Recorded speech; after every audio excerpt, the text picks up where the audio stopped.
Hello friends, welcome to Vantillu pure veg. ఈరోజు మనం పెసరా ఆవకాయ ఎలా పెట్టుకోవాలో చూద్దాం.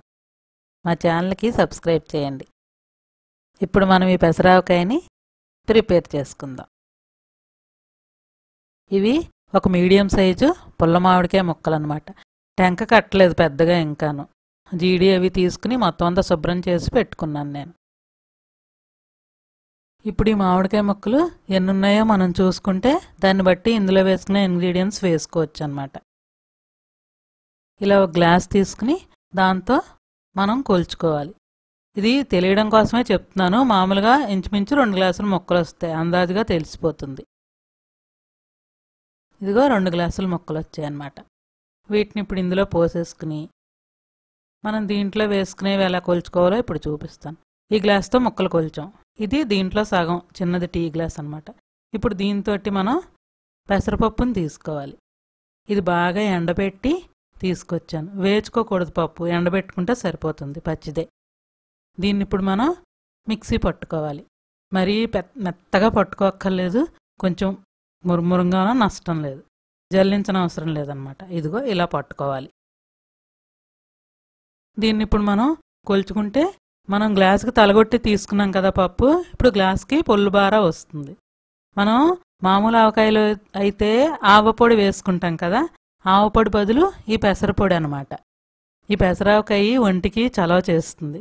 మనం ఏడాదంతా నిలవుండే ఆవకాయ పెట్టుకుంటాం కదా, ఆవకాయ పెట్టుకునే ముందు ఇవన్నీ టెంపరీ ఆవకాయలు, ఒంటికి మంచిది, ఆరోగ్యం.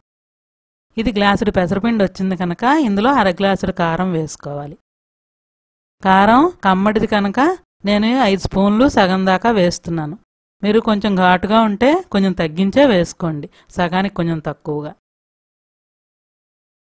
ఇప్పుడు ఉప్పు కూడా అంతే, సరిపోకపోతే కలుపుకోవచ్చు, కానీ ముందర వేసేసుకుంటే కష్టం. ఈ ఉప్పు రాళ్ళుప్పుని నేను మిక్సీ పట్టుకున్నాను, ఇలా పొడైంది. ఇదైతే ఒంటికి మంచిది. ఇది సగానికి ఇంకా బాగా తక్కువగానే వేస్తున్నాను. దీంట్లో మనం మెంతులు వేసుకోక్కర్లేదు. 1 స్పూన్ పసుపు వేసుకుంటే సరిపోతుంది. ఆవపొడికైతే మెంతులు వేసుకోవాలి, పెసరపొడికి మెంతులు వేసుకోని అవసరం లేదు. ఇప్పుడు ఇవన్నీ మనం బాగా కలిసేలా కలుపుకోవాలన్నమాట. ఇలా కలుపుకోవడం మూలంగా ముక్కల్లో ఉన్న తడి వీటన్నిటికీ కలిపి మొత్తం మనం వేసిన పదార్థాలన్నీ ఇలా బాగా కలిసిపోతాయి. ఇప్పుడు దీనిలో మనం ఏ గ్లాస్తో అయితే పెసరపిండి తీసుకున్నామో అదే గ్లాస్తో ఆయిల్ పోసుకోవాలి. ఇది నువ్వుల నూనె అయినా పోసుకోవచ్చు, వేరుశనగపప్పు నూనె అయినా పోసుకోవచ్చు. నేను నువ్వుల నూనె పోస్తున్నాను. నూనె ఇప్పుడు ఈ గ్లాస్ తోటే పోసుకోవాలి. తర్వాత ఊరిపోయిన తర్వాత మనకి ఓట ఎక్కువ రాకపోతే అప్పుడు ఇంకొంచెం నూనె పోసుకోవచ్చు, లేదంటే కనుక ఈ నూనె సరిపోతుంది. ఇలా మొత్తం మనం పోసిన నూనె ఇలా మొత్తం అంతా కలిసేలా కలిపేసుకుని దీన్ని గాజు దాంట్లో కానీ ప్లాస్టిక్ కంటైనర్లో కానీ పెట్టుకోవాలి. స్టీల్ దాంట్లో ఉంచకూడదు, పాడైపోతుంది. ఇలాగా ఒక ప్లాస్టిక్ బాక్స్లోకి మనం ఈ వేసుకున్న మొత్తాన్ని తీసేసుకుందాం. మా వంటలు మీకు నచ్చుతున్నట్లయితే మా ఛానల్కి సబ్స్క్రైబ్ చేయండి. బెల్ ఐకాన్ ప్రెస్ చేసినట్లయితే మా నోటిఫికేషన్స్ వెంటనే మీకు వస్తాయి. మా వీడియో మీకు నచ్చితే లైక్ చేయడం మాత్రం మర్చిపోకండి. ఇలా మొత్తం అంతా పిండంతా ఊర్చుకుని బాక్స్లో వేసేసుకోవాలి మొత్తం అంతా. మనం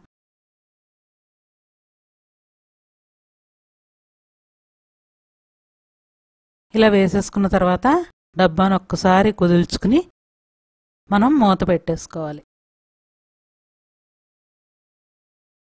ఇలా మూత పెట్టుకున్న దాన్ని 2 రోజులు అసలు కదపకుండా ఉంచేయాలి. ఉంచేశాక ఊరుతుందన్నమాట. ఇదిగోండి, 2 రోజులు అయ్యాక ఇలా ఓట వచ్చింది కదా, మనం ఇంకా ఆయిల్ పోసుకోక్కర్లేదు. ఇప్పుడు దీన్ని మొత్తం అంతా ఒకసారి శుభ్రంగా కలుపుకోవాలన్నమాట.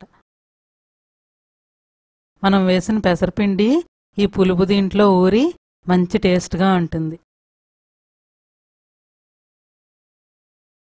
ఇలా కలుపుకుని ఇందులోనే ఉంచేసుకోవచ్చు. మీకు చూపించడం కోసం నేను వేరే సర్వింగ్ బౌల్లోకి తీస్తున్నాను విడిగా. ఇదిగోండి, సర్వింగ్ బౌల్లోకి రెడీ చేసిన మన పెసరావకాయ. ఇది 1 నెల కంటే ఎక్కువ నిలవ ఉండదు. వేడివేడి అన్నంలో కాస్త నెయ్యి వేసుకుని ఈ ఆవకాయ కలుపుకుని తింటే చాలా రుచిగా ఉంటుందన్నమాట. ఒంటికి వేడి చేయదు, మంచిది. మా వంట మీకు నచ్చితే లైక్ చేయండి, షేర్ చేయండి, కామెంట్ చేయండి, సబ్స్క్రైబ్ చేయండి. Thank you for watching.